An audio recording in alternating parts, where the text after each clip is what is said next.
आप सभी को मेरा नमस्ते है।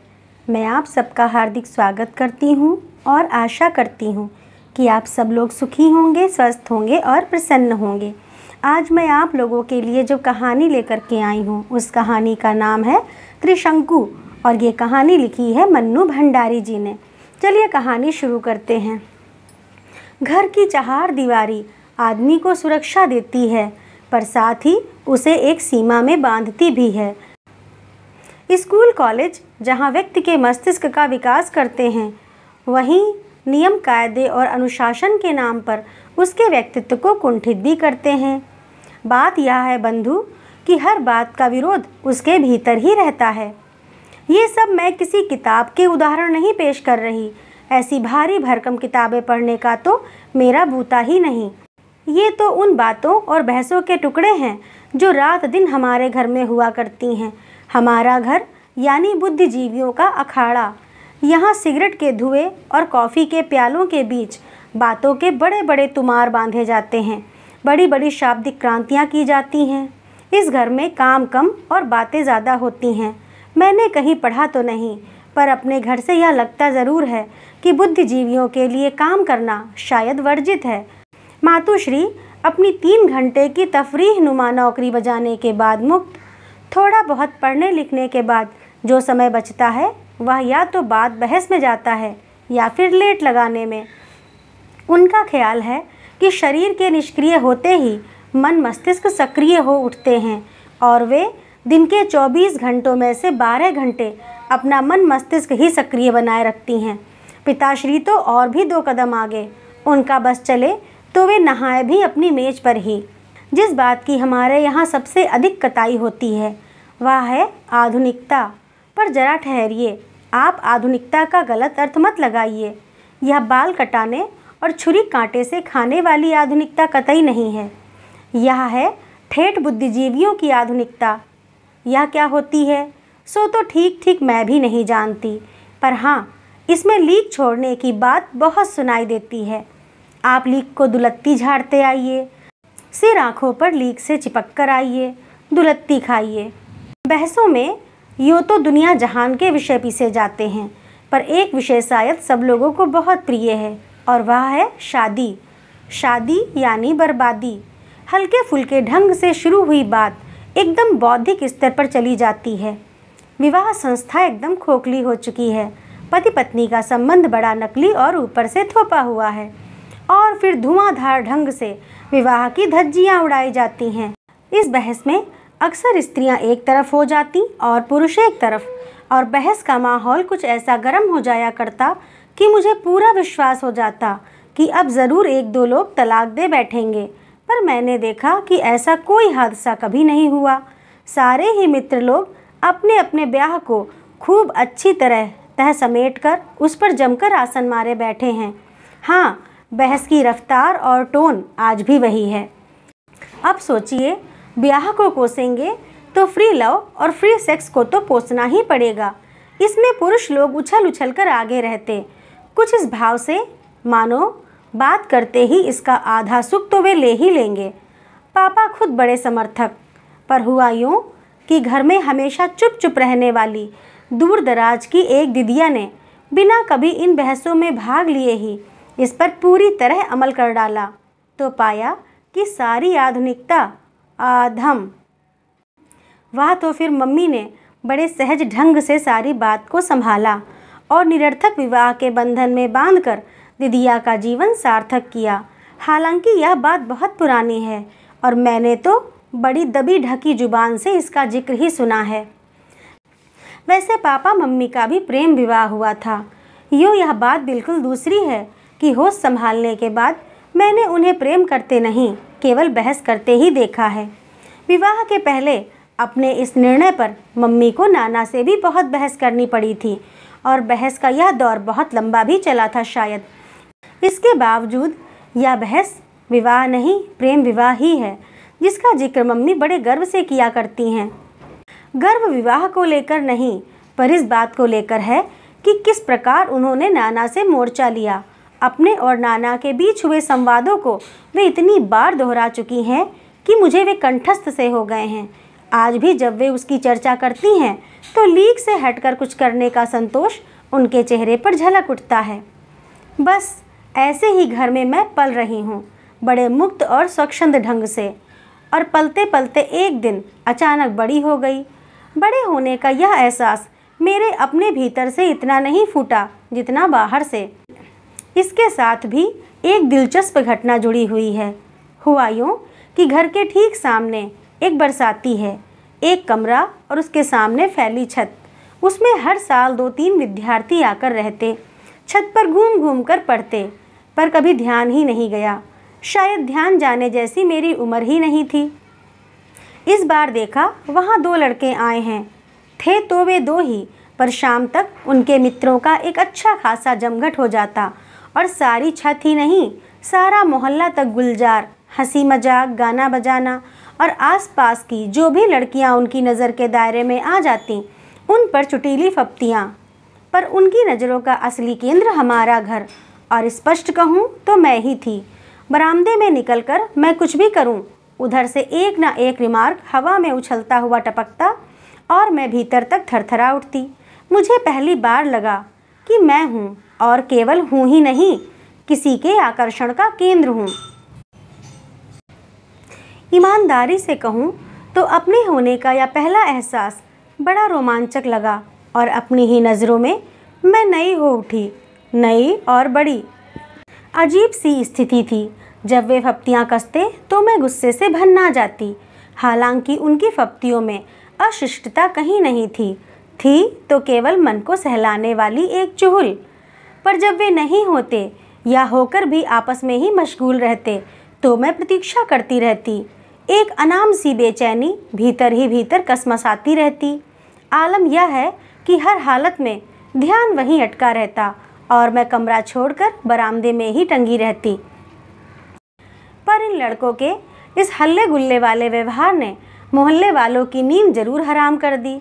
हमारा मोहल्ला यानी हाथरस, खुर्जा के लालाओं की बस्ती, जिनके घरों में किशोरी लड़कियां थीं, वे बाहें चढ़ा चढ़ाकर दांत और लात तोड़ने की धमकियां दे रहे थे, क्योंकि सबको अपनी लड़कियों का भविष्य खतरे में जो दिखाई दे रहा था। मोहल्ले में इतनी सरगर्मी और मेरे पापा मम्मी को कुछ पता ही नहीं। बात असल में यह है कि इन लोगों ने अपनी स्थिति एक द्वीप जैसी बना रखी है, सबके बीच रहकर भी सबसे अलग। एक दिन मैंने मम्मी से कहा, मम्मी ये जो सामने लड़के आए हैं, जब देखो मुझ पर रिमार्क पास करते हैं। मैं चुपचाप नहीं सुनूंगी, मैं भी यहाँ जवाब दूंगी। कौन लड़के? मम्मी ने आश्चर्य से पूछा। कमाल है, मम्मी को कुछ पता ही नहीं है। मैंने कुछ खींच और कुछ पुलक के मिले जुले स्वर में सारी बात बताई, पर मम्मी पर कोई विशेष प्रतिक्रिया ही नहीं हुई। बताना कौन है ये लड़के? बड़े ठंडे लहजे में उन्होंने कहा और फिर पढ़ने लगी। अपना छेड़ा जाना मुझे जितना सनसनीखेज लग रहा था, उस पर मम्मी की ऐसी उदासीनता मुझे अच्छी नहीं लगी। कोई और माँ होती तो फेंटा कसकर निकल जाती और उनकी 7 पुश्तों को ताड़ देती, पर माँ पर जैसे कोई असर ही नहीं हुआ। दोपहर ढले, लड़कों की मजलिस छत पर जमी तो मैंने मम्मी को बताया, देखो ये लड़के हैं जो सारे समय इधर देखते रहते हैं और मैं कुछ भी करूं उस पर फप्तियां कसते हैं। पता नहीं मेरे कहने में ऐसा क्या था कि मम्मी एकटक मेरी ओर देखती रहीं, फिर धीरे से मुस्कुराईं। थोड़ी देर तक छत वाले लड़कों का मुआयना करने के बाद बोलीं, कल शाम को इन लोगों को चाय पर बुला लेते हैं और तुमसे दोस्ती करवा देते हैं। मैं तो अवाक, तुम इन्हें चाय पर बुलाओगी? मुझे जैसे मम्मी की बात पर विश्वास ही नहीं आ रहा था। हाँ, क्यों, क्या हुआ? अरे यह तो हमारे ज़माने में होता था कि मिल तो सकते नहीं, बस दूर से ही फप्तियाँ कस कस कर तसल्ली करो। अब तो ज़माना बदल गया। मैं तो इस विचार मात्र से ही पुलकित लगा। माँ सचमुच कोई ऊंची चीज़ है। ये लोग हमारे घर आएंगे और मुझसे दोस्ती करेंगे। एकाएक मुझे लगने लगा कि मैं बहुत अकेली हूँ और मुझे किसी की दोस्ती की सख्त आवश्यकता है। इस मोहल्ले में मेरा किसी से विशेष मेल जोल नहीं और घर में केवल मम्मी पापा के दोस्त ही आते हैं। दूसरा दिन मेरा बहुत ही संशय में बीता। पता नहीं मम्मी अपनी बात पूरी भी करती हैं या यूं ही रौ में कह गईं और बात खत्म। शाम को मैंने याद दिलाने के लिए ही कहा, मम्मी तुम सचमुच ही इन लड़कों को बुलाने जाओगी? शब्द मेरे यही थे, वरना भाव तो था कि मम्मी जाओ ना प्लीज़। और मम्मी सचमुच ही चली गईं। मुझे याद नहीं, मम्मी 2-4 बार से अधिक मोहल्ले में किसी के घर गई हों। मैं सांस रोककर उनके लौटने की प्रतीक्षा करती रही। एक विचित्र सी थिरकन मैं अंग प्रत्यंग में महसूस कर रही थी कि कहीं मम्मी साथ ही लेती आए तो, कहीं वे मम्मी से भी बदतमीजी से पेश आए तो। पर नहीं, वे ऐसे लगते तो नहीं हैं। कोई घंटे भर बाद मम्मी लौटी, बेहद प्रसन्न। मुझे देखते ही उनकी तो सिट्टी पिट्टी गुम हो गई। उन्हें अभी तक तो लोग अपने अपने घरों से ही उनके लात दांत तोड़ने की धमकी दे रहे थे, पर मैं जैसे सीधे घर ही पहुंच गई उनकी हड्डी पसली एक करने। पर फिर तो इतनी खातिर की बेचारों ने कि बस बड़े ही स्वीट बच्चे हैं, बाहर से आए हैं, हॉस्टल में जगह नहीं मिली इसीलिए कमरा लेकर रह रहे हैं, शाम को जब पापा आएंगे तब बुलवा लेंगे। प्रतीक्षा में समय इतना बोझिल हो जाता है, यह भी मेरा पहला अनुभव था। पापा आए तो मम्मी ने बड़े उमंग कर सारी बात बताई। सबसे कुछ अलग करने का संतोष और गर्व उनके हर शब्द में से जैसे छलका पड़ रहा था। पापा ही कौन पीछे रहने वाले थे, उन्होंने सुना तो वे भी प्रसन्न। बुलाओ लड़कों को, अरे खेलने खाने दो और मस्ती मारने दो बच्चों को। मम्मी पापा को अपनी आधुनिकता तुष्ट करने का एक जोरदार अवसर मिल रहा था। नौकर को भेजकर उन्हें बुलवाया गया तो अगले ही क्षण सब हाजिर। मम्मी ने बड़े कायदे से परिचय करवाया और हेलो हाय का शुल्क आदि के रूप में लिया जाने वाला धन आदान प्रदान हुआ। तन्नू बेटे, अपने दोस्तों के लिए चाय बनाओ। धत तेरे की, मम्मी के दोस्त आए तब भी तन्नू बेटा चाय बनाए और उसके दोस्त आए तब भी। पर मन मारकर उठी। चाय पानी होता रहा, खूब हंसी मजाक भी चली। ये सफाई पेश करते रहे कि मोहल्ले वाले झूठ मूठ ही उनके पीछे पड़े रहते हैं, वे तो ऐसा कुछ भी नहीं करते, जस्ट फॉर फन कुछ कर दिया, वरना इस सबब का कोई मतलब नहीं। पापा ने बढ़ावा देते हुए कहा, अरे इस उम्र में तो यह सब करना ही चाहिए, हमें मौका मिले तो आज भी करने से बाज ना आए। हंसी की एक लहर यहाँ से वहाँ तक दौड़ गई। कोई 2 घंटे बाद वे चलने लगे तो मम्मी ने कहा, देखो इसे अपना ही घर समझो, जब इच्छा हो चले आया करो, हमारी तनु बिटिया को अच्छी कंपनी मिल जाएगी, कभी तुम लोगों से कुछ पढ़ भी लिया करेगी। और देखो कुछ खाने पीने का मन हुआ करे तो बता दिया करना, तुम्हारे लिए बनवा दिया करूँगी। और वे लोग पापा के खुलेपन और मम्मी की आत्मीयता और स्नेह पर मुग्ध होते हुए चले गए। बस जिससे दोस्ती करवाने के लिए उन्हें बुलाया गया था, वह बेचारी इस तमाशे की मात्र दर्शक भर ही बनी रही। उनके जाने के बाद बड़ी देर तक उनको लेकर ही चर्चा होती रही। अपने घर की किशोरी लड़की को छेड़ने वाले लड़कों को घर बुलाकर चाय पिलाई जाए और लड़की से दोस्ती करवाई जाए, यह सारी बात ही बड़ी थ्रिलिंग और रोमांचक लग रही थी। दूसरे दिन से मम्मी हर आने वाले से इस घटना का उल्लेख करती। वर्णन करने में पटु मम्मी नीरस से नीरस बात को भी ऐसी दिलचस्प बना देती हैं। फिर यह तो बात ही बड़ी दिलचस्प थी, जो सुनता वही कहता, वाह यह हुई ना कुछ बात, आपका बड़ा स्वस्थ दृष्टिकोण है चीज़ों के प्रति। वरना लोग बातें तो बड़ी बड़ी करेंगे पर बच्चों को घोट कर रखेंगे और जरा सा शक सुबह हो जाए तो बाकायदा जासूसी करेंगे। और मम्मी इस प्रशंसा से निहाल होती हुई कहती, और नहीं तो क्या, मुक्त रहो और बच्चों को मुक्त रखो। हम लोगों को बचपन में यह मत करो यहाँ मत जाओ कह कहकर कितना बांधा गया था, हमारे बच्चे तो कम से कम इस घुटन के शिकार ना हों। पर मम्मी का बच्चा उस समय एक दूसरी ही घुटन का शिकार हो रहा था, और वह यह कि जिस नाटक की हीरोइन उसे बनना था उसकी हीरोइन मम्मी बन बैठी। खैर, इस सारी घटना का परिणाम यह हुआ कि उन लड़कों का व्यवहार एकदम ही बदल गया। जिस शराफत को मम्मी ने उन पर लाद दिया, उसके अनुरूप व्यवहार करना उनकी मजबूरी बन गया। अब जब भी वे अपनी छत पर मम्मी पापा को देखते तो अदब में लपेट कर एक नमस्कार और मुझे देखते तो मुस्कान में पलटकर एक हाय उछाल देते। पप्तियों की जगह बाकायदा हमारा वार्तालाप शुरू हो गया, बड़ा खुला और बेझिझक वार्तालाप। हमारे बरामदे और छत में इतना ही फासला था कि जोर से बोलने पर बातचीत की जा सकती थी। हाँ, यह बात जरूर थी कि हमारी बातचीत सारा मोहल्ला सुन सकता था और काफ़ी दिलचस्पी से सुनता था। जैसे ही हम लोग चालू होते, पास पड़ोस की खिड़कियों में 4-6 सिर और धड़ आकर चिपक जाते। मोहल्ले में लड़कियों के प्रेम प्रसंग ना हो ऐसी बात तो थी ही नहीं। बाकायदा लड़कियों के भागने तक की घटनाएं घट चुकी थीं, पर वह सब कुछ बड़े गुप्त और छिपे ढंग से होता था। और मोहल्ले वाले जब अपनी पैनी नज़रों से ऐसे किसी रहस्य को जान लेते थे तो बड़ा संतोष उन्हें होता था। पुरुष मूँछों पर ताव देकर और स्त्रियां हाथ नचा नचा कर खूब नमक मिर्च लगाकर इन घटनाओं का यहाँ से वहाँ तक प्रचार करती, कुछ इस भाव से कि अरे हमने दुनिया देखी है, हमारी आँखों में कोई धूल नहीं झोंक सकता। यहाँ स्थिति ही उलट गई थी।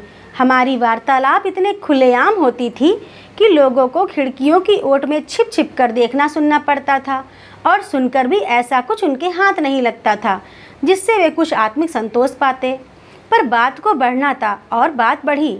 हुआ यह कि धीरे धीरे छत की मजलिस मेरे अपने कमरे में जमने लगी।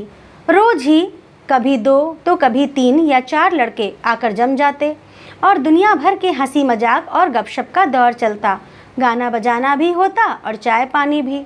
शाम को मम्मी पापा के मित्र आते तो इन लोगों में से कोई ना कोई बैठा ही होता। शुरू में जिन लोगों ने मुक्त रहो और मुक्त रखो की बड़ी प्रशंसा की थी, उन्होंने मुक्त रहने का जो रूप देखा तो उनकी आंखों में भी कुछ अजीब सी शंकाएं तैरने लगीं। मम्मी की एकाध मित्र ने दबी जुबान में कहा भी, तनु तो बड़ी फास्ट चल रही है। मम्मी का अपना सारा उत्साह मंद पड़ गया था और लीक से हटकर कुछ करने की थ्रिल पूरी तरह झड़ चुकी थी। अब तो उन्हें इस नंगी सच्चाई को झेलना था कि उनकी निहायत कच्ची और नाजुक उम्र की लड़की 3-4 लड़कों के बीच घिरी रही है। और मम्मी की स्थिति यह थी कि वे ना इस स्थिति को पूरी तरह स्वीकार कर पा रही थी और ना ही अपने द्वारा बड़े जोश में शुरू किए गए इस सिलसिले को नकार ही पा रही थी। आखिर एक दिन उन्होंने मुझे अपने पास बिठाकर कहा, तनु बेटे, ये लोग रोज रोज यहाँ आकर जम जाते हैं, आखिर तुमको पढ़ना लिखना भी तो है। मैं तो देख रही हूँ कि इस दोस्ती के चक्कर में तेरी पढ़ाई लिखाई सब चौपट हुई जा रही है। इस तरह तो यह सब चलेगा नहीं। रात को पढ़ती तो हूँ, लापरवाही से मैंने कहा। खाक पड़ती है रात को, समय ही कितना मिलता है। और फिर यह रोज रोज की धमा चौकड़ी मुझे वैसे भी पसंद नहीं। ठीक है, 4-6 दिन में कभी आ गए गपशप कर ली, पर यहाँ तो एक ना एक रोज ही डटा रहता है। मम्मी के सर में आक्रोश का पुट गहराता जा रहा था। मम्मी की यह टोन मुझे अच्छी नहीं लगी, पर मैं चुप। तू तो उनसे बहुत खुल गई है, कह दे कि वे लोग भी बैठकर पढ़ें और तुझे भी पढ़ने दें, और तुझसे ना कहा जाए तो मैं कह दूंगी। पर किसी के भी कहने की नौबत नहीं आई। कुछ तो पढ़ाई के डर से, कुछ दिल्ली के दूसरे आकर्षणों से खिंचकर हॉस्टल वाले लड़कों का आना कम हो गया। पर सामने के कमरे से शेखर रोज ही आ जाता, कभी दोपहर में तो कभी शाम को। 3-4 लोगों की उपस्थिति में उसकी जिस बात पर मैंने ध्यान नहीं दिया, वही बात अकेले में सबसे अधिक उजागर होकर आई। वह बोलता कम था, पर शब्दों से परे बहुत कुछ कहने की कोशिश करता था और एकाएक ही मैं उसकी अनकही भाषा समझने लगी थी। केवल समझने ही नहीं लगी थी, प्रत्युत्तर भी देने लगी थी। जल्दी ही मेरी समझ में आ गया कि शेखर और मेरे बीच प्रेम जैसी कोई चीज़ पनपने लगी है। यूँ तो शायद मैं समझ ही नहीं पाती, पर हिंदी फिल्में देखने के बाद इसको समझने में खास मुश्किल नहीं हुई। जब तक मन में कहीं कुछ नहीं था, सब कुछ बड़ा खुला था, पर जैसे ही कुछ हुआ तो उसे औरों की नज़र से बचाने की इच्छा भी साथ ही आई। जब कभी दूसरे लड़के आते तो सीढ़ियों से ही शोर करते आते, जोर जोर से बोलते, लेकिन शेखर जब भी आता रेंगता हुआ आता और फुसफुसाकर हम बातें करते। वैसे बातें बहुत ही साधारण होती थीं, स्कूल की, कॉलेज की, पर फुसफुसाकर करने में ही वे कुछ विशेष लगती थीं। प्रेम को कुछ रहस्यमय, कुछ गुपचुप बना दो तो वह बड़ा थ्रिलिंग हो जाता है, वरना तो एकदम सीधा सपाट। पर मम्मी के पास घर और घर वालों के हर रहस्य को जान लेने की एक छठी इंद्रिय है, और जिससे पापा भी काफ़ी त्रस्त रहते हैं। उससे उन्हें यह सब समझने में जरा भी देर नहीं लगी। शेखर कितना ही दब छिप कर आता और मम्मी घर के किसी कोने में होती, फट से प्रकट हो जाती या फिर वहीं से पूछती, तनु कौन है तुम्हारे कमरे में। मैंने देखा कि शेखर के इस रवैये से मम्मी के चेहरे पर एक अजीब सी परेशानी झलकने लगी है, पर मम्मी इस बात को लेकर यूँ परेशान हो उठेंगी यह मैं सोच भी नहीं सकती थी। जिस घर में रात दिन तरह तरह के प्रेम प्रसंग ही पीसे जाते रहे हों, कुंवारों के प्रेम प्रसंग, विवाहितों के प्रेम प्रसंग, 2-3 प्रेमियों से एक साथ चलने वाले प्रेम प्रसंग, उस घर के लिए तो यह बात बहुत ही मामूली होनी चाहिए। जब लड़कों से दोस्ती की है तो एकाध से प्रेम भी हो ही सकता है। मम्मी ने शायद समझ लिया था कि यह सारी स्थिति आजकल की कलात्मक फिल्मों की तरह चलेगी, जिनकी वे बड़ी प्रशंसक और समर्थक हैं, पर जिनमें शुरू से लेकर आखिर तक कुछ भी सनसनीखेज घटता ही नहीं। जो भी हो, मम्मी की इस परेशानी ने मुझे भी कहीं हल्के से विचलित जरूर कर दिया। मम्मी मेरी माँ ही नहीं, मित्र और साथिन भी हैं। 2 घनिष्ठ मित्रों की तरह ही हम दुनिया जहान की बातें करते हैं, हंसी मजाक करते हैं। मैं चाहती थी कि वे इस बारे में भी कोई बात करें, पर उन्होंने कोई बात नहीं की। बस जब शेखर आता तो वे अपनी स्वभावगत लापरवाही छोड़कर बड़े सहज भाव से मेरे कमरे के इर्द गिर्द ही मंडराती रहती। एक दिन मम्मी के साथ बाहर जाने के लिए मैं नीचे उतरी तो दरवाजे पर ही पड़ोस की एक भद्र महिला टकरा गई। नमस्कार और कुशल क्षेम के शुल्क आदि के रूप में लिया जाने वाला धन आदान प्रदान के बाद वे बात के असली मुद्दे पर आईं। ये सामने की छत वाले लड़के आपके रिश्तेदार हैं क्या? नहीं तो। अच्छा, शाम को रोज ही आपके घर बैठे रहते हैं, तो सोचा आपके ज़रूर कुछ लगते होंगे। तनु के दोस्त हैं। मम्मी ने कुछ ऐसी लापरवाही और निसंकोच भाव से यह वाक्य उछाला कि बेचारी तीर निशाने पर ना लगने का गम लिए ही लौट गईं। वे तो लौट गईं, पर मुझे लगा कि इस बात का सूत्र पकड़कर ही मम्मी अब ज़रूर मेरी थोड़ी धुनाई कर देंगी। कहने वाली का तो कुछ ना बना, पर मेरा कुछ बिगाड़ने का हथियार तो मम्मी के हाथ में आ ही गया। कुछ दिनों से उनके अपने मन में भी कुछ उमड़ घुमड़ तो रहा ही है, पर मम्मी ने इतना ही कहा, लगता है इनके अपने घर में कोई धंधा नहीं है, जब देखो दूसरे के घर में चोंच गड़ाए रहती हैं। मैं आश्वस्त ही नहीं हुई, बल्कि मम्मी की ओर से हरा सिग्नल समझकर मैंने अपनी रफ्तार कुछ और तेज कर दी, पर इतना ज़रूर किया कि शेखर के साथ 3 घंटों में से 1 घंटा ज़रूर पढ़ाई में गुजारती। वह बहुत मन लगाकर पढ़ाता और मैं बहुत मन लगाकर पढ़ती। हाँ, बीच बीच में वह कागज़ की छोटी छोटी पर्चियों पर कुछ ऐसी पंक्तियाँ लिखकर थमा देता कि मैं भीतर तक झंझना जाती। उसके जाने के बाद भी उन पंक्तियों के वे शब्दों के पीछे के भाव मेरी रग रग में सनसनाते रहते और मैं उन्हीं में डूबी रहती। मेरे भीतर अपनी ही एक दुनिया बनती चली जा रही थी, बड़ी भरी पूरी और रंगीन। आजकल मुझे किसी की ज़रूरत ही महसूस नहीं होती, लगता जैसे मैं अपने में ही पूरी हूँ। हमेशा साथ रहने वाली मम्मी भी आउट होती जा रही हैं, और शायद यही कारण है कि इधर मैंने मम्मी पर ध्यान देना ही छोड़ दिया है।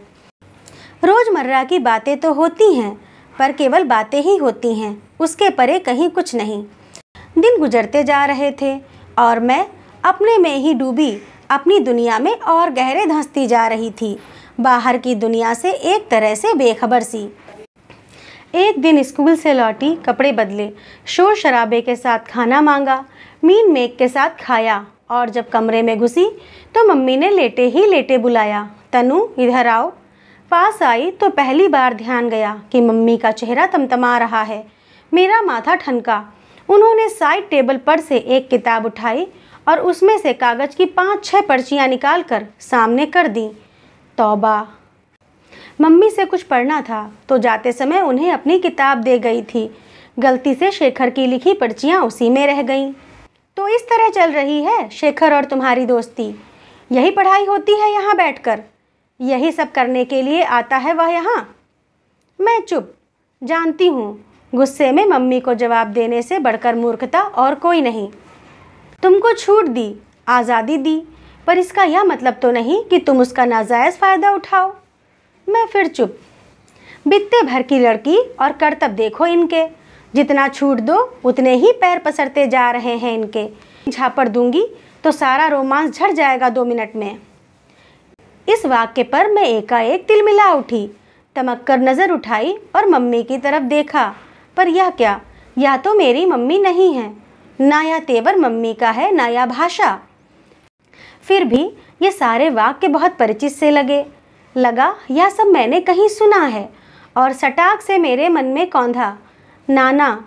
पर नाना को मरे तो कितने साल हो गए, ये फिर जिंदा कैसे हो गए, और वह भी मम्मी के भीतर, जो होश संभालने के बाद हमेशा उनसे झगड़ा ही करती रहीं, उनकी हर बात का विरोध ही करती रहीं। मम्मी का नानाई लहजे वाला भाषण काफ़ी देर तक चालू रहा, पर वह सब मुझे कहीं से भी छू नहीं रहा था। बस कोई बात झकझोर रही थी तो यही कि मम्मी के भीतर नाना कैसे आ बैठे। और फिर घर में एक विचित्र सा तनावपूर्ण मौन छा गया, खासकर मेरे और मम्मी के बीच। नहीं, मम्मी तो घर में रही ही नहीं, मेरे और नाना के बीच। मैं मम्मी को अपनी बात समझा भी सकती हूँ, उनकी बात समझ भी सकती हूँ, पर नाना, मैं तो इस भाषा से भी अपरिचित हूँ और इस तेवर से भी। बात करने का प्रश्न ही कैसे उठता। पापा जरूर मेरे दोस्त हैं, पर बिल्कुल दूसरी तरह के। शतरंज खेलना, पंजा लड़ाना, और जो फरमाइश मम्मी पूरी ना करें उनसे पूरी करवा लेना। बचपन में उनकी पीठ पर लदी रहती थी और आज भी बिना किसी झिझक के उनकी पीठ पर लदकर अपनी हर इच्छा पूरी करवा लेती हूँ।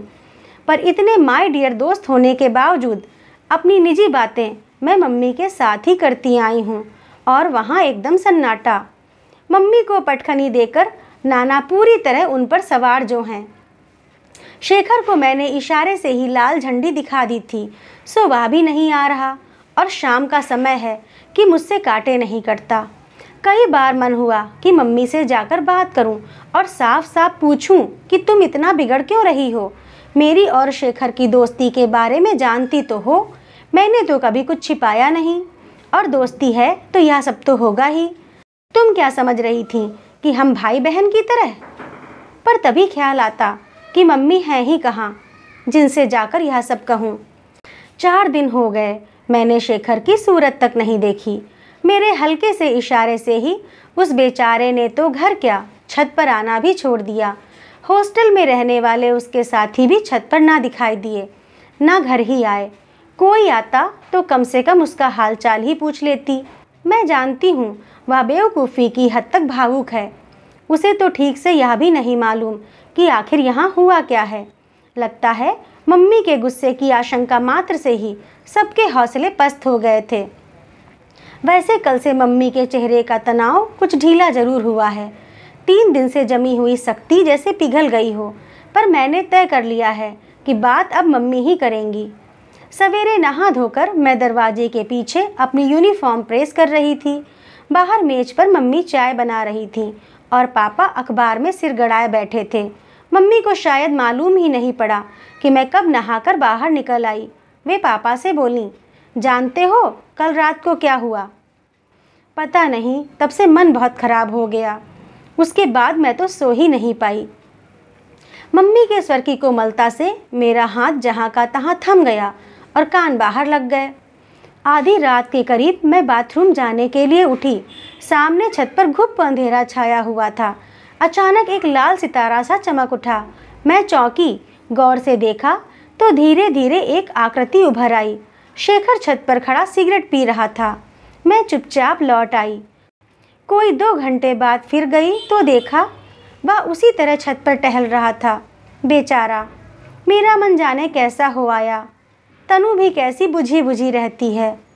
फिर जैसे अपने को ही धिक्कारती सी बोली, पहले तो छूट दो और फिर जब आगे बढ़े तो खींचकर चारों खाने चित कर दो। यह भी कोई बात हुई भला? राहत की एक गहरी निश्वास मेरे भीतर से निकल पड़ी। जाने कैसा आवेग मन में उमड़ा कि इच्छा हुई दौड़कर मम्मी के गले से लग जाऊं। लगा जैसे अरसे के बाद मेरी मम्मी लौट आई हों। पर मैंने कुछ नहीं कहा। बस अब खुलकर बात करूंगी। 4 दिन से ना जाने कितने प्रश्न मन में घुमड़ रहे थे। अब क्या, अब तो मम्मी हैं और उनसे तो कम से कम सब कहा पूछा जा सकता है। पर घर पहुंचकर जो देखा तो अवाक। शेखर हथेलियों में सिर थामे कुर्सी पर बैठा है और मम्मी उसी कुर्सी के हत्थे पर बैठी उसकी पीठ और माथा सहला रही हैं। मुझे देखते ही बड़े सहज स्वाभाविक स्वर में बोली, देखा इस पगले को, 4 दिन से ये साहब कॉलेज नहीं गए हैं, ना ही कुछ खाया पिया है। अपने साथ इसका भी खाना लगवाना। और फिर मम्मी ने खुद बैठकर बड़े स्नेह से मनुहार कर करके उसे खाना खिलाया। खाने के बाद कहने पर भी शेखर ठहरा नहीं। मम्मी के प्रति कृतज्ञता के बोझ से झुका झुका ही वह लौट गया और मेरे भीतर खुशी का ऐसा ज्वार उमड़ा कि अब तक के सोचे सारे प्रश्न उसी में बिला गए। सारी स्थिति को समय पर आने में समय तो लगा, पर आ गई। शेखर ने भी अब 1-2 दिन छोड़कर आना शुरू किया और आता भी तो अधिकतर हम लिखाई पढ़ाई की ही बातें करते। अपने किए पर शर्मिंदगी प्रकट करते हुए उसने मम्मी से वायदा किया कि वह अब कोई ऐसा काम नहीं करेगा जिससे मम्मी को शिकायत हो। जिस दिन वह नहीं आता, मैं 2-3 बार थोड़ी थोड़ी देर के लिए अपने बरामदे से ही बात कर लिया करती। घर की अनुमति और सहयोग से यूँ सरेआम चलने वाले इस प्रेम प्रसंग में मोहल्ले वालों के लिए भी कुछ नहीं रह गया था और उन्होंने इस जानलेवा जमाने के नाम 2-4 लानते भेजकर किसी गुल खिलने तक के लिए अपनी दिलचस्पी को स्थगित कर दिया। लेकिन एक बात मैंने ज़रूर देखी, जब भी शेखर शाम को कुछ ज़्यादा देर बैठ जाता या दोपहर में भी आ जाता तो मम्मी के भीतर नाना कसमसाने लगते और उसकी प्रतिक्रिया मम्मी के चेहरे पर झलकने लगती। मम्मी भरसक कोशिश करके नाना को बोलने तो नहीं देती, पर उन्हें पूरी तरह हटा देना भी शायद मम्मी के बस की बात नहीं रह गई थी। हाँ, यह प्रसंग मेरे और मम्मी के बीच में अब रोज़मर्रा की बातचीत का विषय जरूर बन गया था। कभी वे मजाक में कहती, यह जो तेरा शेखर है ना, बड़ा लिजलिजा सा लड़का है। अरे इस उम्र में लड़कों को चाहिए घूमे फिरे मस्ती मारें, क्या मुहर्रमी सी सूरत बनाए मजनू की तरह छत पर टंगा सारे समय इधर ही ताकता रहता है। मैं केवल हंस देती। कभी बड़ी भावुक होकर कहती, तू क्यों नहीं समझती बेटे कि तुझे लेकर कितनी महत्वाकांक्षाएं हैं मेरे मन में, तेरे भविष्य को लेकर कितने सपने संजो रखे हैं मैंने। मैं हंसकर कहती, मम्मी तुम भी कमाल करती हो, अपनी ज़िंदगी को लेकर भी तुम सपने देखो और मेरी ज़िंदगी के सपने भी तुम ही देख डालो, कुछ सपने मेरे लिए भी तो छोड़ दो। कभी वे समझाने के लहजे में कहती, देखो तन्नू, अभी तुम बहुत छोटी हो, अपना सारा ध्यान पढ़ने लिखने में लगाओ और दिमाग से ये उल्टे सीधे फितूर निकाल डालो। ठीक है, बड़ी हो जाओ तो प्रेम भी करना और शादी भी। मैं तो वैसे भी तुम्हारे लिए लड़का ढूंढने वाली नहीं हूँ, अपने आप ही ढूंढना, पर इतनी अकल तो आ जाए कि ढंग का चुनाव कर सको। अपने चुनाव के रिजेक्शन को मैं समझ जाती और पूछती, अच्छा मम्मी बताओ, जब तुमने पापा को चुना था तो वह नाना को पसंद थे? मेरा चुनाव? अपनी सारी पढ़ाई लिखाई खत्म करके 25 साल की उम्र में चुनाव किया था मैंने, खूब सोच समझकर और अक्ल के साथ, समझी? मम्मी अपनी बौखलाहट को गुस्से में छिपाकर कहती, उम्र और पढ़ाई लिखाई, ये 2 ही तो ऐसे मुद्दे हैं जिन पर मम्मी मुझे जब तब धौंसती रहती हैं। पढ़ने लिखने में मैं अच्छी थी और रहा उम्र का सवाल, सो उनके लिए मन होता कि कहूँ, मम्मी तुम्हारी पीढ़ी जो काम 25 साल की उम्र में करती थी, हमारी उसे 15 साल की उम्र में ही करेगी, इसे तुम क्यों नहीं समझती? पर चुप रह जाती। नाना का जिक्र तो चल ही पड़ा है, कहीं वे ही जाग उठे तो। छमाही परीक्षाएं पास आ गई थी और मैंने सारा ध्यान पढ़ने में लगा दिया था। सबका आना और गाना बजाना एकदम बंद। इन दिनों मैंने इतनी जमकर पढ़ाई की कि मम्मी का मन प्रसन्न हो गया, शायद कुछ आश्वस्त भी। आखिरी पेपर देने के पश्चात लग रहा था कि एक बोझ था जो हट गया है। मन बेहद हल्का होकर कुछ मस्ती मारने को कर रहा था। मैंने मम्मी से पूछा, मम्मी कल शेखर और दीपक पिक्चर जा रहे हैं, मैं भी साथ चली जाऊं? आज तक मैं इन लोगों के साथ कभी घूमने नहीं गई थी, पर इतनी पढ़ाई करने के बाद अब इतनी छूट तो मिलनी ही थी। मम्मी एक क्षण मेरा चेहरा देखती रहीं, फिर बोली, इधर आ, यहाँ बैठ, तुझसे कुछ बात करनी है। मैं जाकर बैठ गई। पर यह ना समझ आया कि इसमें बात करने को क्या है। हाँ कहो या ना, लेकिन मम्मी को बात करने का मर्ज जो है, उनकी तो हाँ ना भी 50-60 वाक्यों में लिपटे बिना नहीं निकल सकती। तेरे इम्तिहान ख़त्म हुए हैं, मैं तो खुद पिक्चर का प्रोग्राम बना रही थी। बोल, कौन सी पिक्चर देखना चाहती है? क्यों, उन लोगों के साथ जाने में क्या है? मेरे स्वर में इतनी खींच भरी हुई थी कि मम्मी एकटक मेरा चेहरा ही देखती रह गईं। तनु, तुझे पूरी छूट दे रखी है बेटे, पर इतना ही तेज चल कि मैं भी साथ तो चल सकूं। तुम साफ कहो ना कि जाने दोगी या नहीं। बेकार की बातें। मैं भी साथ चल सकूं। तुम्हारे साथ चल सकने की बात भला कहाँ से आ गई? मम्मी ने पीठ सहलाते हुए कहा, साथ तो चलना ही पड़ेगा। कभी औंधे मुँह गिरी तो कोई उठाने वाला भी तो चाहिए ना। मैं समझ गई कि मम्मी नहीं जाने देंगी, पर इस तरह प्यार से मना करती हैं तो झगड़ा भी तो नहीं किया जा सकता। बहस करने का सीधा सा मतलब है कि उनका भगारा हुआ दर्शन सुनो, यानी 50 मिनट की एक क्लास। पर मैं कतई नहीं समझ पाई कि जाने में आखिर हर्ज क्या है। हर बात में नानुकुर।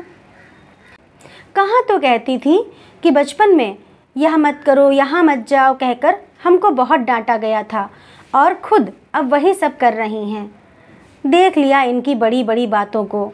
मैं उठी और दंदनाती हुई अपने कमरे में आ गई। हाँ, एक वाक्य जरूर थमाई, मम्मी, जो चलेगा वह गिरेगा भी, और जो गिरेगा वह उठेगा भी, और खुद ही उठेगा। उसे किसी की ज़रूरत नहीं है।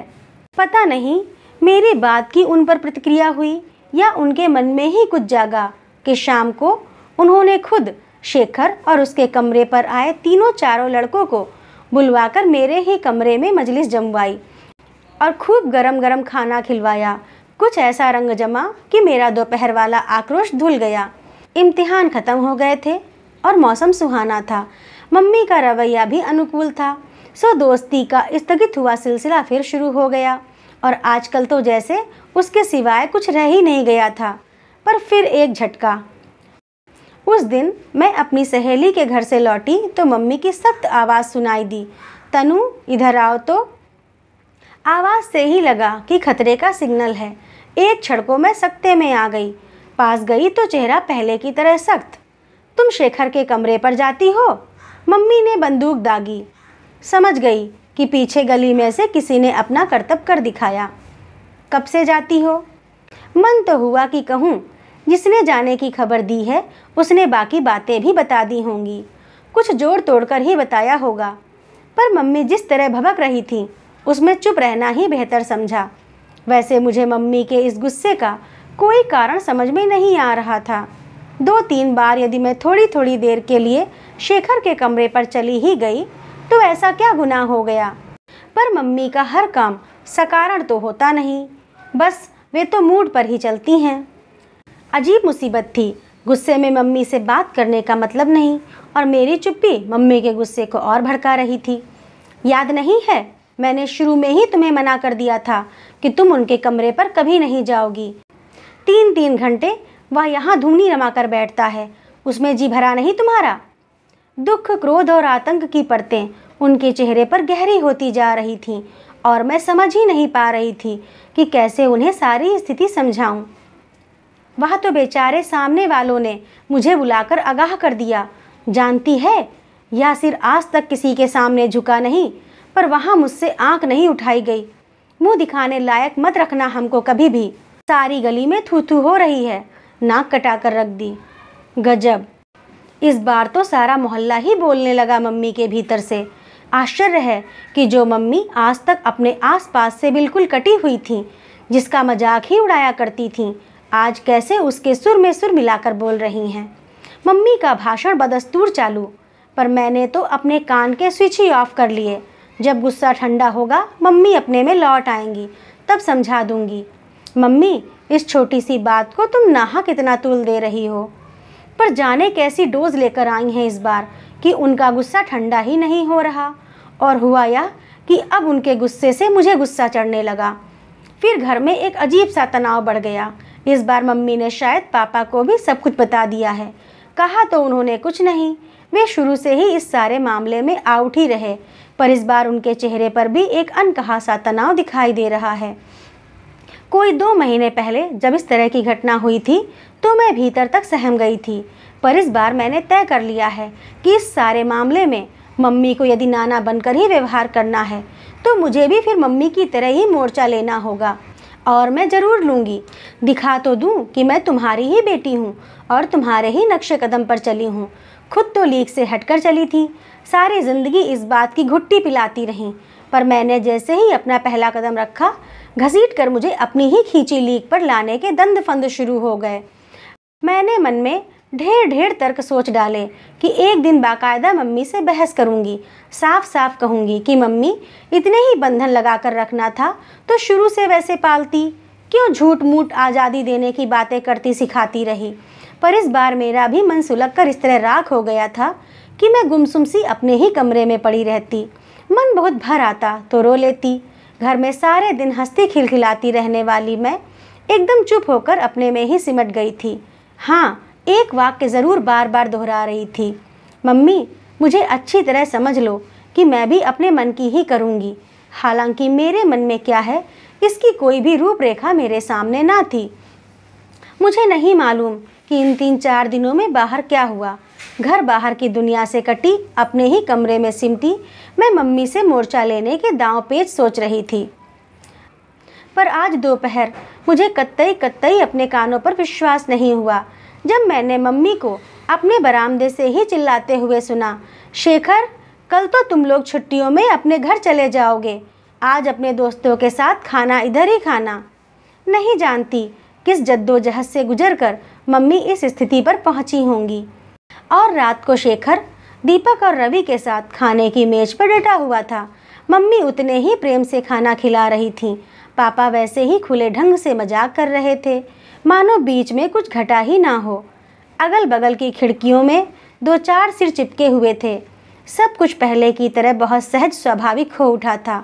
केवल मैं इस सारी स्थिति से एकदम तटस्थ होकर यही सोच रही थी कि नाना पूरी तरह नाना थे, 100%, और इसी से मम्मी के लिए लड़ना कितना आसान हो गया होगा। पर इन मम्मी से लड़ा भी कैसे जाए जो एक पल नाना होकर जीती हैं तो एक पल मम्मी होकर। तो दोस्तों, कैसी लगी आप लोगों को यह कहानी? अगर अच्छी लगी हो तो लाइक करिए, शेयर करिए और ऐसी ही और कहानियों के लिए मेरे चैनल को सब्सक्राइब करिए। धन्यवाद।